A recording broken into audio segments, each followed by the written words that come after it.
Vamos abrir a nossa Bíblia, Atos dos Apóstolos, capítulo 16, verso 22 ao 32, eu trago como um tema para essa mensagem: somos verdadeiros adoradores?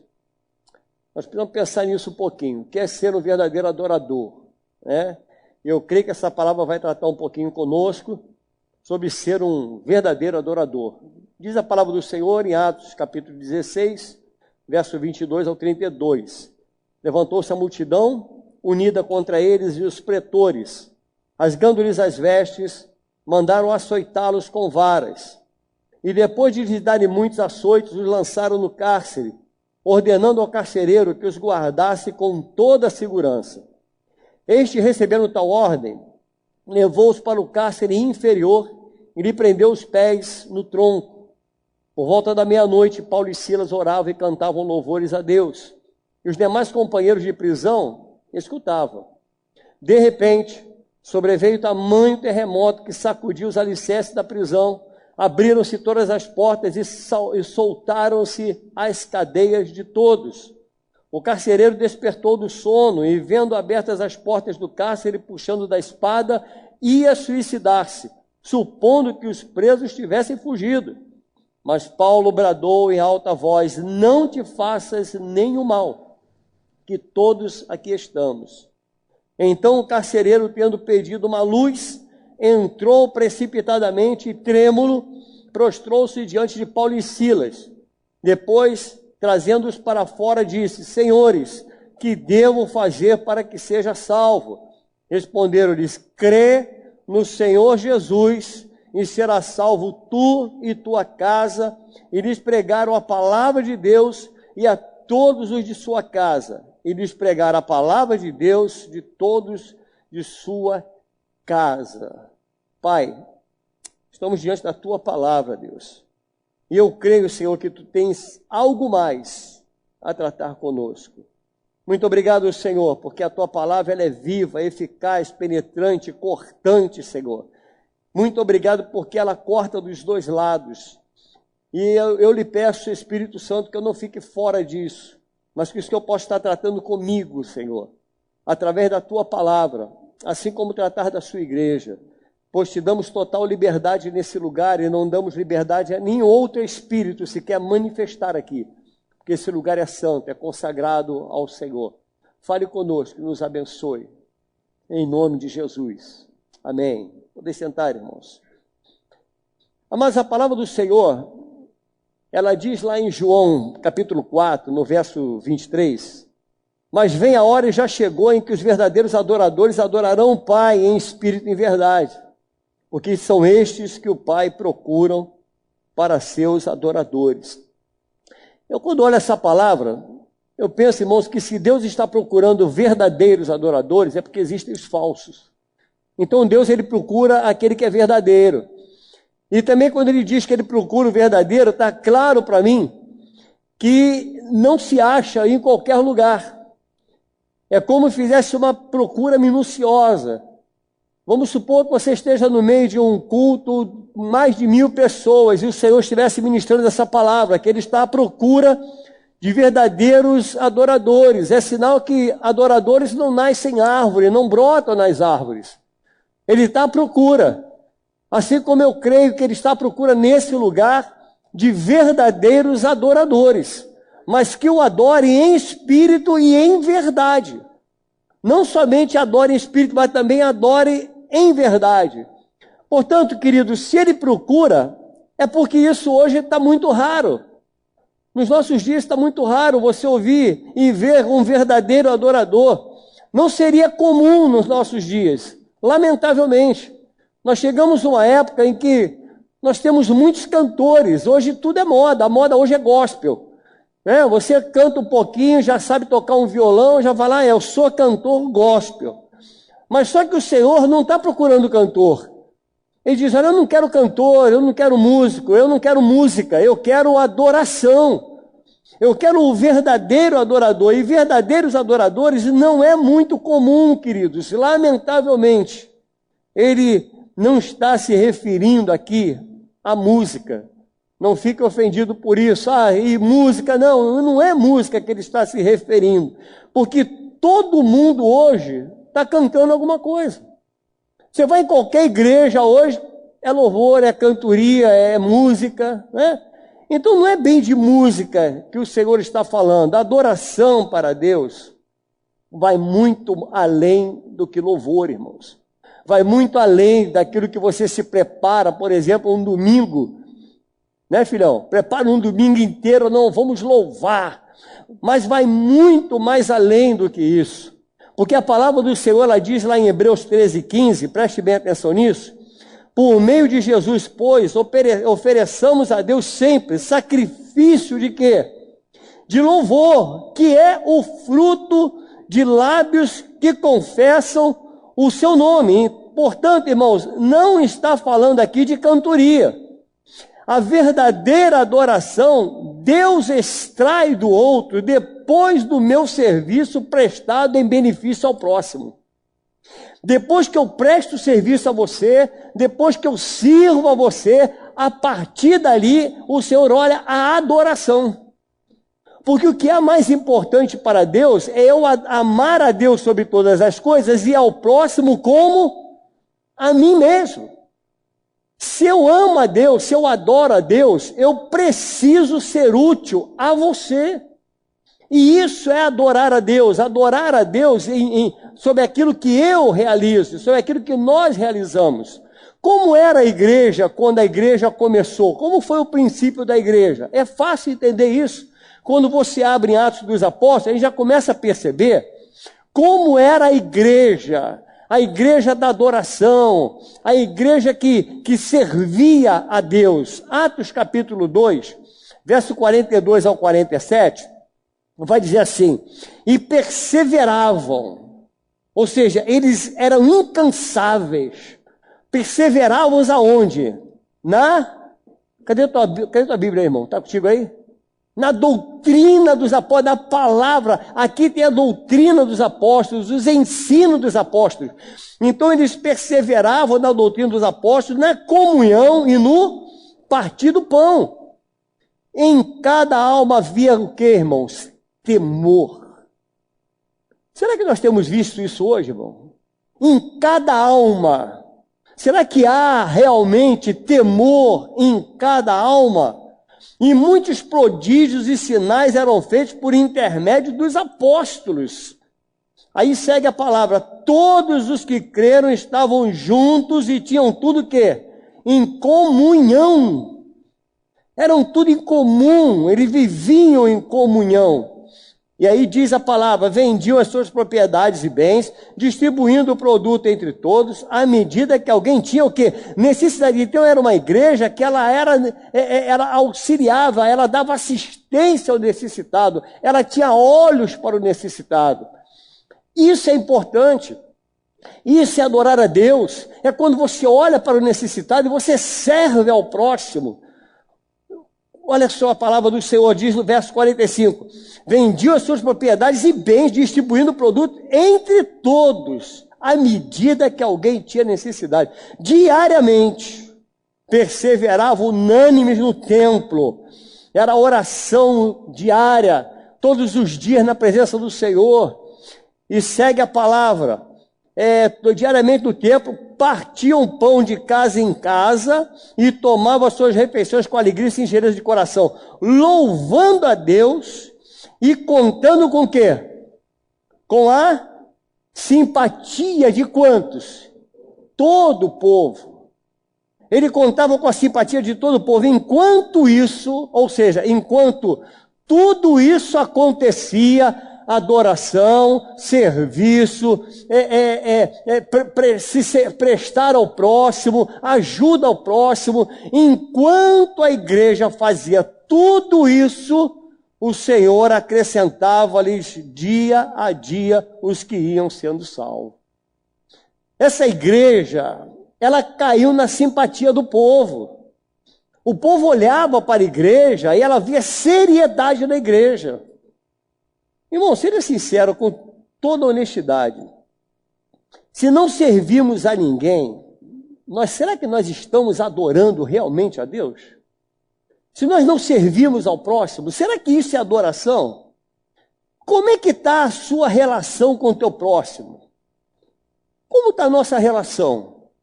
Será que tudo é nosso, é meu? Porque a palavra do Senhor ela é muito clara. O Pai não é meu, assim como o pão não é meu. O Pai é nosso e o pão é nosso. É distribuição de pão, ou seja, ao necessitado. É olhar para o necessitado. Entende, queridos? Olha como a coisa é profunda.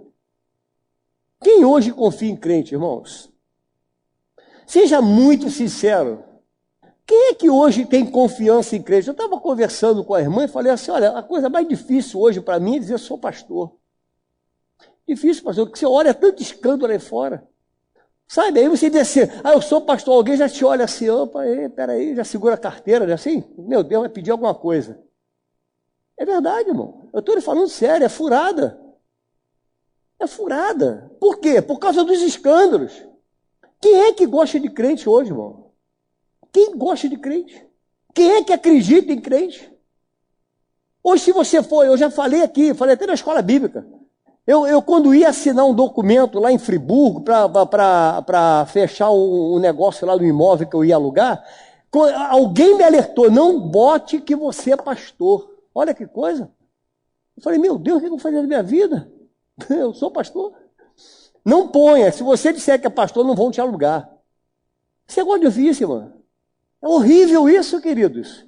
Mas essa foi a realidade que eu vivi. Eu não estou falando de alguém que viveu isso. Eu vivi isso na carne lá em Friburgo. Aí eu tive que colocar lá cabeleireiro, que eu também sou, graças a Deus, não precisei mentir. Cabeleireiro, pronto, aprovado. Você está entendendo como a coisa hoje tomou um rumo? Então, quantos de nós são mais repelentes do que atraentes? Quando nós deveríamos ser o que? Os atraentes. Como essa igreja daqui de Atos dos Apóstolos, elas atraíam o povo. O povo, ele tinha simpatia com a igreja, simpatizavam com a igreja. Era assim. E hoje, como é que nós estamos vivendo, irmãos? Mas olhando para essa palavra, como nós lemos Atos dos Apóstolos, capítulo 16, eu quero aprender algumas coisas que eu acredito que seja profundo demais para a nossa vida. A primeira coisa que eu observo é que nem todo sofrimento é produto de pecado. Talvez os santarrões, se olhasse Paulo naquele momento, Paulo e Silas, alguns diriam que está em pecado. Vai ver que ele não dizimou. Né? Não é ofertante fiel. Esse não é fiel. Porque para estar passando o que ele está passando, só pode ser um pecador, fantasiado de crente. Mas, queridos, pense comigo. Por que eles estavam presos? Eles estavam presos, isolados, chicoteados. E tudo isso por um simples fato. Eles eram santos. Tudo isso pelo simples fato de serem adoradores e fazerem a vontade de Deus. Tudo isso por pregar a verdadeira palavra de Deus. Só isso levou-os à prisão, irmãos. Colocou-os no cárcere. A segunda coisa que eu aprendo é que nem toda porta aberta é sinônimo de liberdade. Nem toda porta que se abre, você pode entrar por ela. Está entendendo isso, irmão? Nem toda porta que se abre, você pode sair dela. Ou sequer entrar nela. Nem toda porta. Preste bem atenção. A palavra do Senhor diz que enquanto eles louvavam, as portas se abriram. Os grilhões se romperam. Não foi isso que aconteceu, sim ou não? Eles estavam o quê? Livres. Qualquer um, querido, qualquer um prisioneiro hoje, se acontecer isso numa cadeia, olha, é uma avalanche, vai todo mundo sair correndo. Mas o que isso produziu na vida de Paulo e Silas, irmão? Será que essa porta que abriu produziu na vida deles a liberdade? Eu digo a você que não, porque livres eles já eram, mesmo estando presos. Você entende isso? Entende isso espiritualmente, querido? Eles estavam livres mesmo sendo presos. Eles tinham liberdade em Cristo. Mas o que aconteceu com esses homens, irmãos? que aconteceu com eles. O que será que o carcereiro pensou naquele momento? O carcereiro pensou exatamente isso. Não há mais ninguém aqui. Todos fugiram. Enganou-se.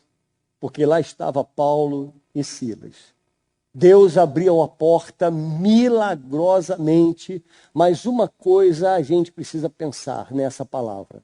Deus abriu, mas não mandou que eles saíssem. Você entende isso, irmão? O que isso foi gerado no coração daqueles homens? Discernimento. Discernimento. Existe um jargão, que isso aí já acompanha a igreja há muito tempo, no meio evangélico, que diz que o louvor liberta. Tu já ouviu isso, Lucas? Louvor liberta. Né? Louvor liberta. Porém, esse louvor aqui produziu na vida de Paulo e Silas o discernimento. As portas se abriram, mas eles não saíram. Amados, Deus abriu a porta e eles aprenderam que não era hora de sair. O que falta para a igreja do Senhor é discernimento, saber a hora certa de agir, a hora certa de fazer, a hora certa de ir e a hora certa de ficar. Qual é a hora que eu tenho que ir? Quando é que eu tenho que ir? As pessoas olham às vezes para a igreja, olham uma igreja vazia e dizem assim, essa igreja aqui, a vazia está fria. Olha para uma igreja que abriu e está cheia e diz o quê? Deus está ali. É necessário ter discernimento, irmãos, para entender que nem tudo que abre foi Deus que abriu. Assim como nem tudo que fechou foi o diabo que fechou. Às vezes Deus fecha a porta. Você crê que Deus fecha a porta? Deus fecha a porta. O maior milagre não foi a porta se abrir. Não foi isso. Mas o que isso produziu na vida, querido, na postura dos discípulos, que gerou a salvação na vida daqueles carcereiros, daquele carcereiro. As cadeias se abriram. O carcereiro, ao chegar, o que ele encontrou? Paulo e Silas lá dentro dizendo, não faça tal coisa, não precisa se matar, nós estamos aqui. O que isso gerou no coração do carcereiro? Primeiro, esses homens são honestos. Eles vivem na honestidade. Você está entendendo, amado? O que isso gerou no coração daqueles homens? Por que esses homens foram honestos? Por que eles não fugiram? Porque eles são totalmente dependentes de Deus. São homens que ouvem a voz de Deus. Os olhos de Deus, eu posso garantir, nesse episódio, não estavam sobre Paulo e Silas. Os olhos de Deus estavam sobre o carcereiro e toda a sua família. Usou Paulo e Silas para a conversão daquela casa. Olha como Deus é tremendo, irmãos. Como é necessário ter discernimento. Saber o que está acontecendo, por que essas coisas estão acontecendo comigo. Você já parou para perguntar para Deus, Senhor, por que tudo isso está acontecendo comigo? Por que, Senhor? Por que eu estou passando por esse problema? Busque discernimento. Busca discernimento. Discernimento é um grande milagre, amados. A porta não foi aberta para que Paulo e Silas saíssem, mas sim para que o carcereiro entrasse. Olha a diferença. A porta está aberta, um poderia sair, mas não houve isso. O que aconteceu? O carcereiro entra. O carcereiro conheceu, a partir desse momento, ele conheceu a salvação em Cristo Jesus. A partir desse momento, toda a sua casa foi convertida e batizada. A partir desse momento, ele conheceu a glória de Deus. Por quê? Porque dois homens tiveram discernimento e permaneceram no lugar aonde deveriam estar. Deus agiu, porque havia um propósito na vida daquele carcereiro e na vida de toda aquela família, assim como Deus tem propósito nessa palavra com a nossa igreja nessa noite. Olha como é bom isso acontecer. A partir desse momento, querido, a família daquele homem, toda a família foi alcançada por Jesus. Por causa de um homem que teve o discernimento. Não vamos fugir. Você imaginou a cabeça de Paulo e Silas? Querido, sinceramente, você sairia? Qual de nós permaneceríamos naquela prisão? Qual de nós somos sinceros para dizer, não, eu não teria fugido? Qual de nós? Mas eles ali permaneceram. Onde está a adoração nesse texto, irmão? Onde é que está a adoração aqui? A adoração de Paulo e Silas não foi a música, mas o que eles geraram no coração daquele carcereiro. Ali está a adoração. O que eles produziram naquele coração. Você está entendendo, amado? O quanto o adorador, ele é útil ao outro. Ele age na vida do outro.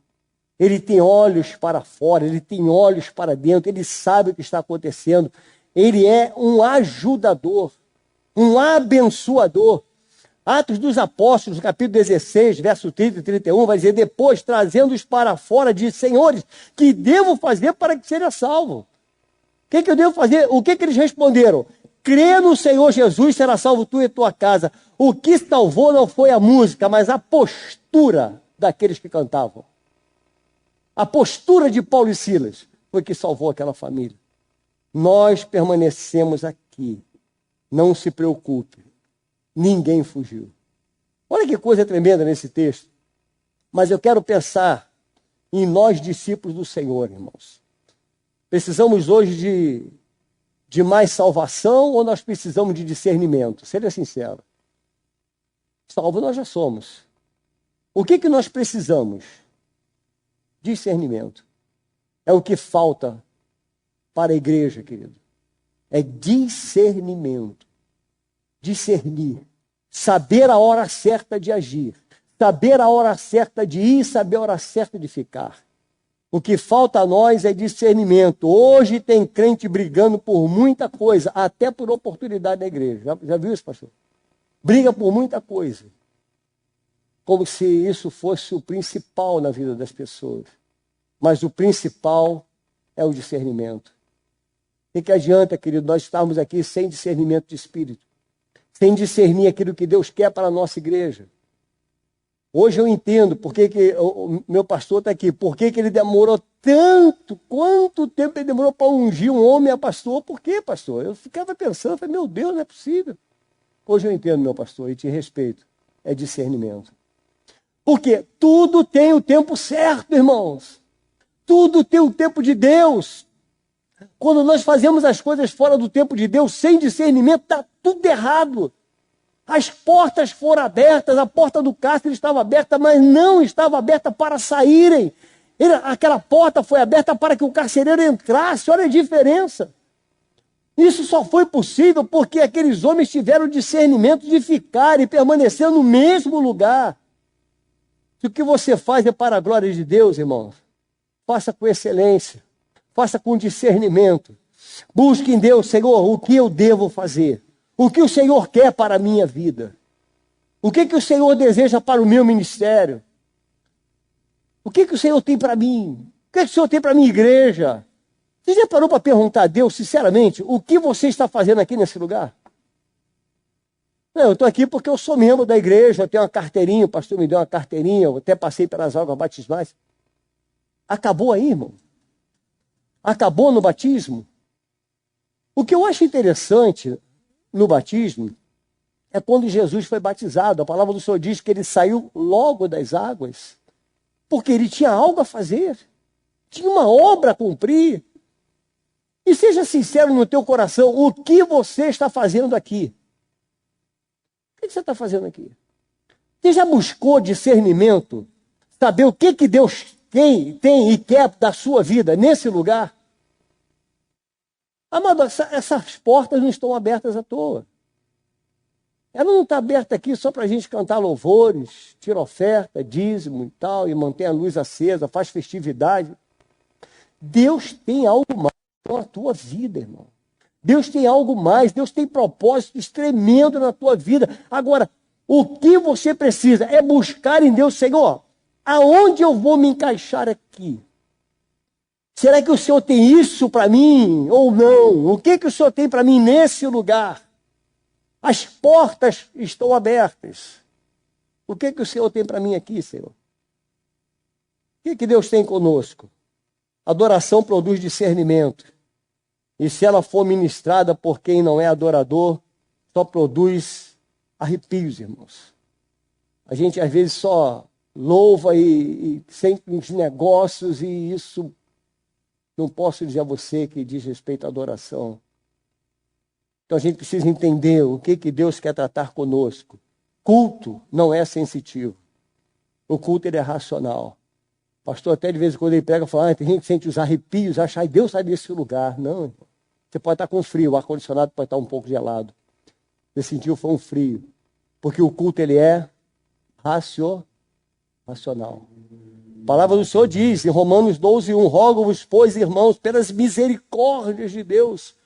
Paulo está quase falando, pelo amor de Deus, apresente o vosso corpo por sacrifício vivo, santo e agradável a Deus, que é o vosso culto, o quê? Racional. É o que diz a palavra do Senhor. Aquele que tem o Espírito Santo, ele sabe o que está fazendo sem perder a razão. Sem perder a razão. Eis o porquê. Você que está me ouvindo pela internet aí. Eis o porquê a Igreja Nova Vida de São Cristóvão, você nunca vai ver ninguém pulando, sassaricando aqui dentro. Nunca vai ver isso, irmão. Porque o nosso culto é racional. Pensando. Não é palhaço. Né, meu pastor? Aqui não tem nenhum palhaço. Então, queridos, você pode estar na igreja todos os dias. Porém, se não está servindo ao próximo, não pode chamar isso de adoração. Adorador serve. É aquele que serve ao próximo. Senão você não passa de simplesmente o evangélico sem exercer o evangelho. Porque o evangelho é servir ao próximo. Evangelho é amor. Evangelho é comunhão. Como nós vimos na palavra do Senhor em Atos dos Apóstolos, no capítulo 2, quando a igreja começou, a igreja ser instituída, ali aquela igreja, ela tinha tudo em comum, ou seja, comunhão, ela vivia em comunhão. Onde o evangelho chega, ela produz discernimento, e vida é isso, é discernimento, vida no Espírito, discernir. O que você está fazendo? Eu não acho errado, quando a gente termina às vezes de pregar, irmãos, a pessoa pergunta, vem cá, eu não entendi isso aqui. Não entendi, eu preciso entender essa palavra. E nós estamos aqui prontos para te servir. Por quê? Porque você precisa entender. Você precisa discernir o que está sendo falado. Discernir o que está sendo ministrado. E discernimento é coisa de adulto, não é para menino. A palavra do Senhor, ela diz, e é muito claro, quando eu era menino, eu falava como menino, sentia como menino. Então é como eu falei anteriormente. A igreja não tem essas palhaçadas todas, por quê? Porque nós não temos menino. E se a gente tem menino, tem que tratar do menino. Entende? Menino se trata, não dá liberdade para menino. Então a palavra do Senhor é muito clara. Quando era menino, eu falava com menino, sentia como menino, pensava como menino. Quando eu cheguei a ser homem, ou seja, cresce, você precisa crescer. Eu, quando cheguei a ser homem, desisti das coisas próprias de menino. Busque discernimento, deixe de ser menino, deixe de ser criança. Nem sempre Deus vai produzir um tipo de arrepio em você, irmão.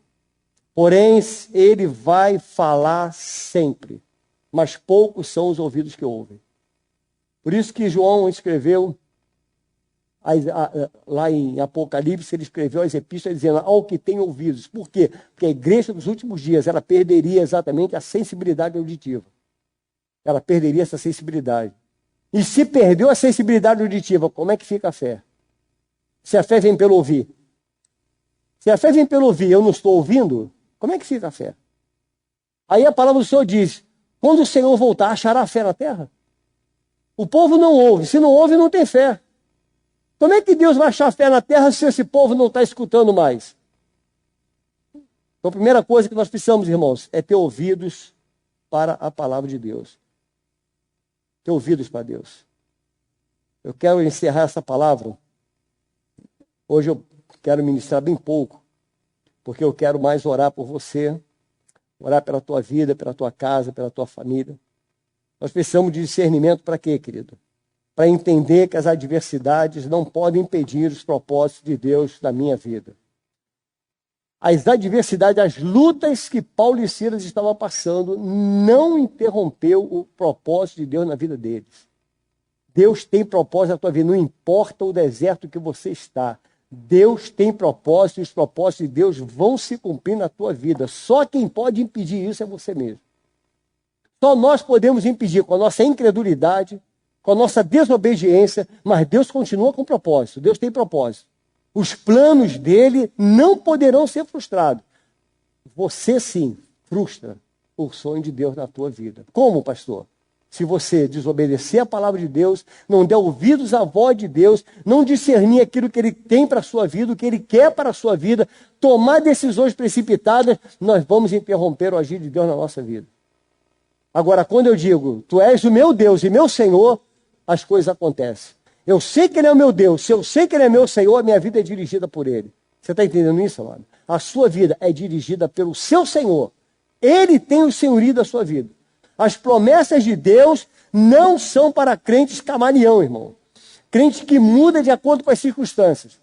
As promessas de Deus é para crentes firmes e fiéis. Haja o que houver. Hajam as perseguições que houverem. O crente permanece fiel. Independente da geografia que ele se encontra. Ah, não, se as coisas estão acontecendo na minha vida, está tudo bem, glória a Deus, aleluia. As coisas vão mal. Não, Deus não me ama. É crente camaleão.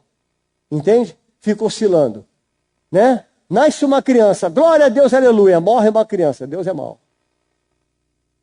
Arrumei um emprego, Deus é bom. Perdi o emprego, Deus é mau. Isso é crente camaleão. Que ele vai se adequando de acordo com as circunstâncias. Mas deixa eu lhe falar uma coisa. Deus é imutável. Deus não muda, irmãos. Deus continua sendo Deus. Deus continua sendo Deus. Ele não vai mudar. Deus não vai mudar. As cadeias, elas podem até nos prender, mas não podem nos deformar. E quando isso acontece, os propósitos de Deus se tornam imutáveis. As cadeias não podem te deformar. Eles estavam presos, Paulo e Silas, mas não se deformaram, continuaram fiéis a Deus. E Deus agiu.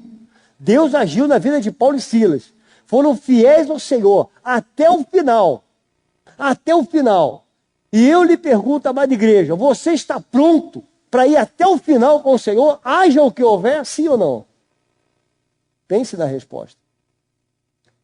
Graças a Deus aqui nós não temos as perseguições, né, meu pastor? Somos livres para pregar o evangelho. Mas você imagina se vier uma perseguição. Você vai permanecer fiel, irmão? Até o final? Você vai mudar de acordo com as circunstâncias? Como um crente camaleão, como eu acabei de falar. As coisas vão mudando, eu vou mudando. Deixei de confiar em Deus porque as coisas não vão muito bem. Confio em Deus porque as portas se abriram. Eu não confio porque as portas estão fechadas. Como é que está a sua vida com Deus? Isso é para a gente pensar, irmão. Isso é para a gente pensar. Os propósitos de Deus, eles são reais. Deus tem propósito para cada um de nós. Eu sempre digo isso. Deus tem plano, tem propósito. Deus tem uma vida plena para você, para a igreja. Deus tem uma vida plena para essa igreja. Entende? Eu estou louvando a Deus muito. Quando eu vejo lá a postagem, você talvez não esteja acompanhando isso, mas eu quero compartilhar com você. O que está acontecendo hoje com o Ministério Infantil, irmãos, eu estou aplaudindo de pé. Eu estou dobrando meu joelho e falando, Deus, muito obrigado. Amado, quantos não têm acompanhado isso? Se não tem acompanhado, pastor, não tem acompanhado. Alguém não está acompanhando isso? Alguém não está acompanhando? Pois é. Eles estão indo dentro de comunidade, irmãos. Fazendo uma obra tremenda com crianças. Colocaram 90 crianças de comunidade dentro dessa igreja. 90 crianças. Sabe o que é isso, querido? É porque eles sabem que Deus tem plano nesse lugar. Deus tem propósito aqui. É tempo de despertar. É hora de acordar, querido, e olhar lá para fora. É hora de acordar. E foi exatamente isso que o Ministério Infantil fez. Acordou, olhou para fora e falou, esse é o plano. Discernimento, queridos. Discernimento. E aí postaram de novo, não foi, meu pastor? Nós vamos fazer outro trabalho que sobrou material. Vamos fazer o quê? Vamos guardar na prateleira? O que fizeram, Xandão? Foram lá para a Mangueira, não foi isso, amado? Foi para a Mangueira? Eu me enganei, não? 100 e quanto, Alexandre? 140 euros. Você pode aplaudir o Senhor, irmão? É o Senhor, não é para mim, não. 140 irmãos. Que coisa tremenda, amado. Pastor, quantos ouviram? 140 ouviram. Quantos escutaram? Não sei, isso é com Deus. Isso é com Deus, irmão. Pregou o evangelho para 140 crianças. Quantos ouviram? Não sei. Talvez um par de ouvidos. Ou quem sabe os 140. Mas a questão é, foram e pregaram. Foram e falaram do amor de Jesus. As adversidades não podem mudar o que somos em Deus, exceto com a nossa permissão. Se eu mudar, eu achar, não quero mais isso, não quero mais servir, eu não quero... Amado, Deus continua sendo Deus. Deus vai continuar sendo Deus. Lucas, eu posso ser PhD em música. Deus vai continuar sendo o mesmo Deus. Você está entendendo, amado? Eu posso ter uma voz aveludada, Deus vai continuar sendo Deus. Eu posso ter uma voz engasguita e chegar aqui e cantar. Deus continua sendo Deus. Deus não muda. O nosso Jesus é imutável. Os discípulos ali, amados, eles eram os protagonistas da própria vida e depois foram deixados de lado, lançados no cárcere. Porém, não mudaram a sua postura de adorador. Não mudaram a postura. A gente às vezes por causa de uma unha encravada. O irmão abriu o culto hoje, orou, falou exatamente isso. Por causa da chuva, olha só o tempo, irmãos, em nome de Jesus. Um probleminha só. Eu fico imaginando, meu pastor querido, quantos hoje não estão mais na igreja por causa da pandemia? Mas não estão com medo da pandemia, não. Estão porque nunca foram. Não foram, irmãos. Porque eu lhe garanto, quem é de Cristo, enfrente um fuzil, não abre mão de Jesus. Não abre mão de Jesus. Você está entendendo, amado? Não abre mão de Deus. Uma coisinha à toa. Não vou mais porque está chovendo, não vou mais porque eu estou com caspa. Eu tive caspa, não vou poder ir à igreja hoje. Eu só vou melhorar da caspa, aí eu vou para a igreja. Aí leva um mês curando a caspa. Amado, em nome de Jesus. Em nome de Jesus. Eles não mudaram a postura, estando no cárcere. E o cárcere de lá não é como a prisão hoje. Não são como os presídios de hoje. Pastor, mas os presídios de hoje são infectos. Eu imagino como era lá. Se hoje é infecto, imagina lá como era. Como era lá, irmãos. Que não tinha acesso a telefonezinho celular, que não tinha acesso a esposa, a mulher visitar, não tinha acesso a nada disso, só tinha um tronco e os pés amarrados no cárcere. Você imagina um lugar para urinar, você consegue entender isso, amada igreja? Eles ali naquele lugar, qualquer um de nós, com pouca fé, diria o quê? Deus não está comigo, Deus me esqueceu de mim. Por muito menos nós achamos que Deus não nos ama mais. Deus não ama, Deus não está mais nesse negócio. Deus continua sendo Deus, fiel a você, irmão. Deus continua sendo Deus e Deus fiel. Eles estavam naquele cárcere, eu fico imaginando que louvor eles estariam cantando naquele momento. Qual seria o louvor? Entende? O que eles estariam falando ali naquele momento, irmão? Qual o salmo que eles estavam cantarolando? Que salmo eles estavam cantando ali? Que louvor? Que louvor você cantaria hoje? No cárcere? Ou será que no cárcere você diria, Deus me abandonou, eu não quero mais saber desse Deus? Por muito menos se abandona a Deus, irmão. E as cadeias se abriram. E eles permaneceram ali. Para dar uma lição para mim e para você nessa noite. A lição que eu tomo é exatamente essa. Descanse. Use as adversidades a seu favor. Assim como Paulo e Silas usaram as adversidades para adorar. Eles não ficaram parados em meio às adversidades. Eles adoraram o Senhor.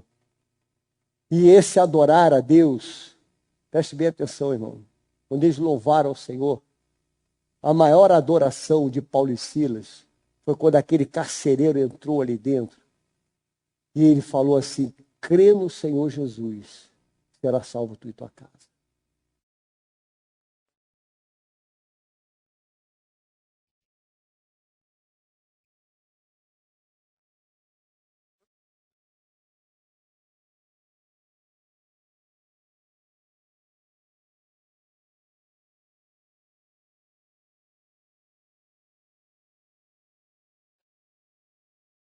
Não viva na prática do pecado, pois nos tira a visão de quem Deus é. Não viva na prática do pecado. Tenha uma vida ilibada diante de Deus. Você não pode acreditar no seu diagnóstico quando está sob o efeito do pecado. Não pode. A última coisa, louve ao Senhor. Louve a Deus. A música dos apóstolos era louvor, e eles tiveram discernimento para entender que nem toda porta aberta significa liberdade. E a porta fechada não era porque a vida deles estava tolhida. As portas estavam fechadas, mas ele sabia que eles eram homens livres.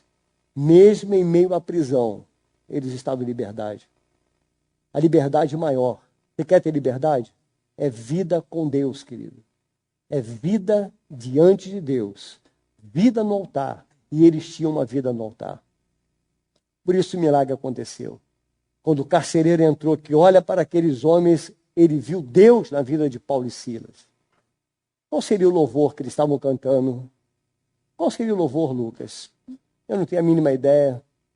Mas eu gostaria de, junto com você, louvar a Deus, pensando exatamente nisso, sabe, Lucas? Que seria um louvor desse que nós cantaríamos lá. Então vamos louvar o Senhor, vamos colocar de pé, irmãos. Creia que Deus é fiel, independente das circunstâncias, irmãos. Creia que Deus é fiel. Faça desse louvor, pensa no teu cárcere agora. Pense. Como é que está a sua vida? Você é prisioneiro de quê? Pense. Pense no louvor, nesse louvor. Nós estaríamos agora ministrando ele em meio ao cárcere. Glória ao teu nome, Senhor. Pai, nós te louvamos, Senhor. Te exaltamos nessa noite. Pedimos a Ti, ó Deus, que o Senhor nos dê discernimento, Pai. Nos ajude, Pai, para não tomarmos decisões precipitadas, não entrarmos por portas onde não deveríamos e nem sair da porta na qual o Senhor nos abriu. Pai, em nome de Jesus, abençoa a Tua amada igreja, Senhor. Que haja libertação, que haja cura, transformação. Senhor, que nós possamos ser conhecidos, Senhor, como uma igreja, mas a igreja que faz a diferença nesse lugar. A igreja que prega a Tua palavra, que preza pela Tua palavra. Obrigado pela vida dos pastores, Senhor. Que o Senhor continue usando esses homens na ministração da Tua palavra. Que jamais nós venhamos, Senhor, a olhar para a direita ou para a esquerda, mas que nós possamos continuar seguindo em direção ao alvo que é Jesus. Não permita, Senhor, que nada venha, ó Deus, a nos distrair, Senhor. Em nome de Jesus, abençoa, Senhor, a cada ministério dessa igreja, dando crescimento espiritual, que eles venham crescer na graça, no conhecimento e no poder de Deus. Abençoa, Senhor, o ministério infantil, Pai, que tem feito um trabalho maravilhoso. Que o Senhor continue usando os seus servos, aquelas crianças, ó Deus, e as palavras que eles ouviram, Senhor, nesse lugar. Que essas palavras fiquem cravadas nos corações e que elas venham a dar frutos a 30, a 60 e a 100 por um, Pai. Que eles possam ser usados, ó Deus, como instrumentos na casa, na sua família. Assim eu oro, Deus, já te agradecendo por essa noite abençoada, em nome de Jesus. Amém.